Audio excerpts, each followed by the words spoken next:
Happy Children's Day to all the kids around, and as well as we elders, to the inner child who's within us, I would say. So, very, very happy Children's Day to all of us. So, being Children's Day today, I would like to, put up some light on the young generation who is going through a lot of trauma in their relationships when they are, getting somewhere tied up in their relations with their friends and uh, infatuations which are coming up.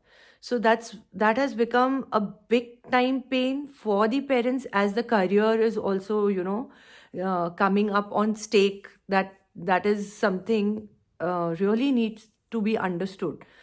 So the reason somewhere behind the thing which is happening is lack of love being received at home, somewhere their understanding which is not being seen by them, I should say, whether it comes on to teachers or parents or maybe just anybody.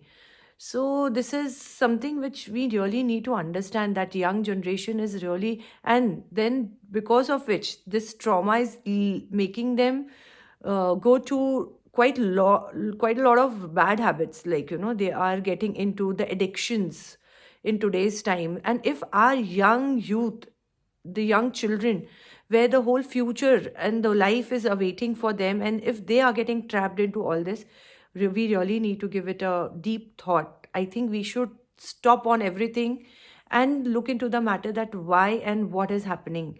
And with the hormonal changes in the body, this is very common that a child has to go through infatuations.